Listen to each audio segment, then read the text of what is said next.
Good morning, students. In this lecture, we are going to discuss reflexive closure, symmetric closure, and transitive closure. Okay. So, first of all, the definition of reflexive closure.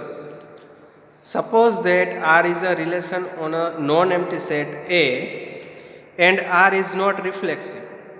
Okay, એક relation R એવું આપેલું છે કે જે non empty set એ ઉપર define થયેલું છે અને રિફ્લેક્સિવ નથી અથવા રિફ્લેક્સિવ હોય તો એના પછી આપણે આગળ ચર્ચા કરશું. Then the reflexive closure of R એટલે કે reflexive closure of our relation R is the smallest reflexive relation on A containing R. Reflexive closure is the smallest reflexive relation on set A containing R. એટલે કે એવું એક આપણને રિફ્લેક્સિવ relation બીજું મળશે કે જે R ને કન્ટેન કરતું હશે તો અને એ પાછું કેવું સ્મોલેસ્ટ હોવું જોઈએ. then R is called the this relation is called the reflexive closure of our relation R. એટલે કે કોઈ આપણને એક રિલેશન R આપેલું છે તો એનો રિફ્લેક્સિવ ક્લોઝર મીન્સ કે smallest reflexive relation containing R. Okay, હવે આર પોતે જ રિફ્લેક્સિવ રિલેશન હશે તો આર પોતે જ પોતાનો રિફ્લેક્સિવ ક્લોઝર થશે. એટલે આપણે અહીંયા શું કન્સિડર કરી લીધું, આર ઇઝ નોટ રિફ્લેક્સિવ. હવે નોટ રિફ્લેક્સિવ છે તો એક એવું બીજું રિલેશન મળશે કે જે રિફ્લેક્સિવ હશે અને આરને કન્ટેન કરતું હશે. અને જો આ રિલેશન સ્મોલેસ્ટ હશે નાનામાં નાનું તો એને શું કહેશું આપણે, રિફ્લેક્સિવ ક્લોઝર ઓફ આર કહેશું. Okay. Now if we consider diagonal relation delta is equal to set of all order pair AA where A belongs to A on set A, then the diagonal relation is reflexive. It is clear, okay? For all A belongs to A, there is order where AA belongs to this diagonal. Okay, so reflexive તો છે એ તો દેખીતા clear જ છે. And if we consider R1 is equal to R union delta, what is R1? R1 is equal to R union delta. This is equal to R union set of all order pair AA where A belongs to A. Then R1 is the smallest reflexive relation on set A containing R. હવે R1 is the smallest reflexive relation on set A containing R. Hence R1 is the reflexive closure of relation R. આપણે R1 તરીકે શું define કરું, R1 union delta, અને R1 union delta છે એ રિફ્લેક્સિવ closure થશે આપણા relation આરનું. શું કામ, તો કે સ્મોલેસ્ટ રિફ્લેક્સિવ રિલેશન છે સેટ એ ઉપરનું અને આરને કન્ટેન કરતું. આવું શું કામ થાય છે એ તમારા અસાઇનમેન્ટમાં આનું verification. This is the theorem, R1 is the smallest reflexive relation on set A containing R. આ પ્રૂફ તમારે અસાઇનમેન્ટમાં આપવાની. કઈ રીતે આપવાની એ આપણે આગળનું સિમેટ્રિક ક્લોઝર માટેની પ્રૂફ જોશું, એમાંથી તમને ખ્યાલ આવી જશે. Okay, so this is for your assignment. Okay, so કોઈ પણ રિલેશન આર આપેલું હશે એની અંદર તમે ડેલ્ટાનું યુનિયન કરી નાખશો એટલે તમને એનો રિફ્લેક્સિવ ક્લોઝર મળી જશે. નાવ the second one is the symmetric closure. Suppose that R is a relation on non-empty set A and R is not symmetric. જો R ને આપણે સિમેટ્રિક જ કન્સિડર કરી લઈએ તો શું થઈ જશે, પોતે જ પોતાનો સિમેટ્રિક ક્લોઝર બની જશે. Then the symmetric closure of R is the smallest symmetric relation, okay,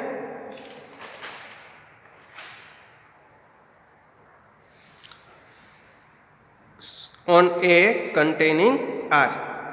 Okay, what is the symmetric closure? Reflexive closure is smallest reflexive relation on set A containing R.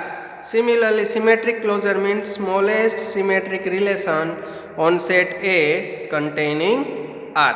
Okay, same definition. આગળ જોઈએ.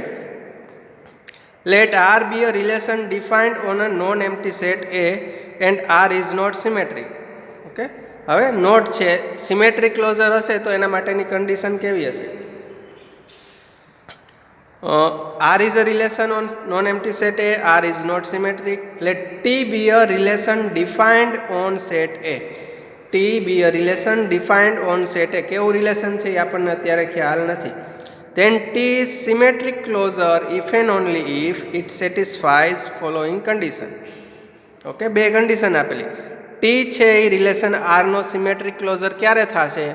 If and only if it satisfy the following condition. કન્ડિશનમાં શું છે? First condition is T is symmetric and R is subset of T. પહેલી condition શું કહેવા માગે છે? કે ટી છે એ સિમેટ્રિક રિલેશન હશે અને R is subset of T. તેનો મિનિંગ શું થયો? કે T is containing R. Okay, now the second condition is if T1 is any other symmetric relation on set A. કોઈ T1 બીજું સિમેટ્રિક રિલેશન મળી ગયું સેટ A ઉપર with R subset of T1, એટલે કે T1 પણ છે એ R ને કન્ટેન કરતું હોય, then T subset of T1. Okay, then T is subset of T1. Okay, symmetric ક્લોઝરની ડેફિનેશનમાં આપણે શું કીધું? Smallest symmetric relation. ઓકે, જો ટી છે એ સિમેટ્રિક ક્લોઝર હશે તો ટી કેવો હશે? સ્મોલેસ્ટ હશે અને સિમેટ્રિક રિલેશન હશે. તો પહેલી કન્ડિશનમાં શું કીધું? T is symmetric, smallest symmetric relation containing R, અને આરને કન્ટેન કરે છે, એટલે સિમેટ્રિક છે અને આરને કન્ટેન કરે છે. હવે સ્મોલેસ્ટ છે એવું બતાડવા માટે આપણે સેકન્ડ કન્ડિશન કન્સિડર કરી. If T1 is any other symmetric relation on set A containing R, then T is subset of T1. કારણ કે T શું છે? સિમેટ્રિક ક્લોઝર છે એટલે સ્મોલેસ્ટ છે, એટલે કે એના સિવાયનો કોઈ મળશે તો T પણ T1 માં આવી જશે. ઓકે, તો સ્મોલેસ્ટ માટે આપણે સેકન્ડ કન્ડિશન કન્સિડર કરેલી. Okay, now the second note is if R is xy where xy belongs to A. Okay, set of all order pair xy where xy belongs to A is a relation on set A, then the inverse relation R inverse is given by yx, set of all order pair yx where xy belongs to A. Okay, so this is the inverse relation. આપણે ખ્યાલ હોવો જોઈએ. xy હોય તો એનું ઊંધું કરી નાખવાનું એટલે yx આપણને મળી જશે. Let R be a relation defined on a non-empty set A and R is not symmetric, then R union R inverse is symmetric closure of R. Okay, what is our theorem? R is a relation defined on non-empty set A. R is not symmetric relation. Symmetric relation નથી. Symmetric relation હોય તો પોતે જ પોતાનો symmetric closure થઈ જશે. Okay, here it is not symmetric relation, then R union R inverse is symmetric closure of R. આ છે એ symmetric closure of R છે એવું બતાડવાનું. એટલે પહેલાં શું બતાડશું? તો કે R union R inverse છે એ સિમેટ્રિક રિલેશન છે, આરને કન્ટેન કરે છે અને સ્મોલેસ્ટ છે. ત્રણ વસ્તુ આપણે બતાડવી પડે. ઓકે, સો પ્રૂફ જોઈએ. આ પ્રૂફ ફોલો કરજો. એવી જ પ્રૂફ આપણે તમારે રિફ્લેક્સિવ રિલેશનમાં આર યુનિયન ડેલ્ટા માટે આપવાની થશે. થોડાક ચેન્જ આવશે એ તમને ખ્યાલ આવી જશે. Here R is a relation defined on set A. R inverse is also relation defined on set A. Okay, relation એટલે કે એ ક્રોસ એનો સબસેટ થશે. Okay, so R union R inverse is also relation defined on set A. Okay, બે relation છે એનો union કરીએ તો એ પણ A ક્રોસ એનો સબસેટ થશે. એટલે R union R inverse પણ A ક્રોસ એનો સબસેટ થાય તો એના ઉપરનું રિલેશન થયું. હવે it is clear that R is subset of R union R inverse. Okay, it is clear. A is subset of A union B. From this we can say that R is subset of R union R inverse. Now we saw that R union R inverse is symmetric. Symmetric છે એવું બતાડવું પડે. So for that consider AB belongs to A such that A is related to B by relation R union R inverse. Okay, relation આપણું શું છે? R union R inverse વડે related છે A અને B. હવે આપણે શું R union R inverse symmetric છે એવું બતાડવાનું છે. Okay, so A is related with B by relation R union R inverse. This implies that either A is related to B or A is related to B by R inverse. Okay, so now if A is related to B, જો A અને B વચ્ચે relation હશે તો શું થશે? B is related to A by relation R inverse. Okay, okay, એટલે એ order પેર એ બી આપણે આરમાં consider કરીએ તો એની ઇનવર્સ ઓર્ડર પેર શું થાય? બી એ. તો તો એ કેના વડે રિલેટેડ હોય? આર ઇન્વર્સ રિલેશન વડે રિલેટેડ હોય. So we can say that A is related to B by relation R. This implies that B is related to A by R inverse. Okay, this implies that, okay, હવે R inverse માં છે તો R union R inverse માં પણ આવશે. ગમે એમ તો subset જ છે ને, રિલેશન એટલે શું? A ક્રોસ A નો સબસેટ. તો R inverse માં છે તો B is related to A by relation R union R inverse. Okay, એટલે કે આપણને જો A is related to B હોય તો આપણને મળી ગયું કે B is related to A by relation R union R inverse. હવે second, if A is related to B by relation R inverse, A is related to B by R inverse, this implies that B is related to A. Okay, આનું ઉલટું કરવાનું.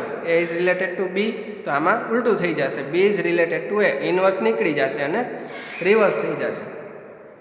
હવે B is related to A, this implies that B is related to A by R union R inverse.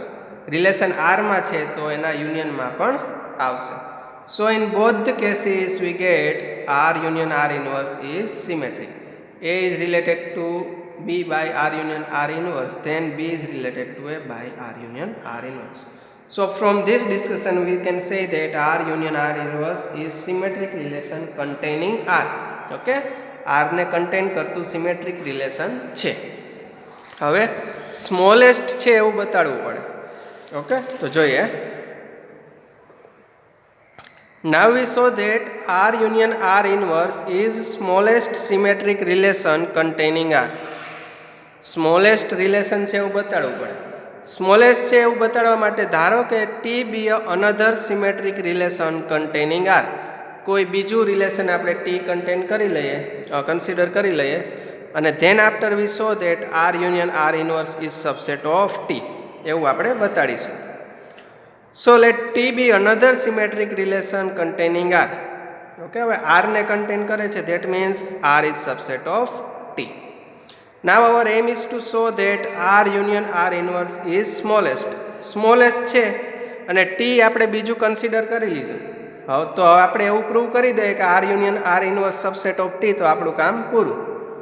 Okay, so R union R inverse is smallest, that means R union R inverse is subset of T. હવે R is subset of T, it is already from here. So it is enough to show that R inverse is subset of T. R inverse છે T નો subset છે એવું બતાડી દે એટલે આપણું કામ પૂરું. For that, let AB belongs to A such that A is related to B by R inverse. Okay, એટલે કે આમાંથી કોઈ એક ઓર્ડર પેર કન્સિડર કરશું અને રિલેશન ટીમાં છે એવું આપણે બતાડી દઈશું.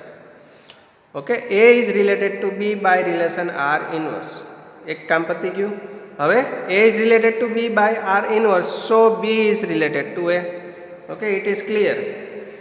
આ ઇન્વર્સ રિલેશનમાંથી આમાં સાદા રિલેશનમાં જવું હોય તો ઊંધું થઈ જશે. B is related to A. હવે R is subset of T. B is related to A. This implies that B is related to A by relation T because R is subset of T. Okay, તો R ને આપણે T વડે replace કરી શકીએ, કારણ કે જેટલા બધા ઓર્ડર પેર R માં આવશે એ બધા પાછા કેમાં આવશે? T માં પણ આવશે. તો R ની અંદર B અને A વચ્ચે રિલેશન હશે તો T માં પણ હશે. Okay, now T is symmetric. T is the symmetric relation. So what we get? We get A is related to B by T. Okay, by the relation T because T is symmetric. હવે starting આપણે ક્યાંથી કર્યું હતું? Order પેર AB છે એ relation R inverse વડે રિલેશનમાં હતી.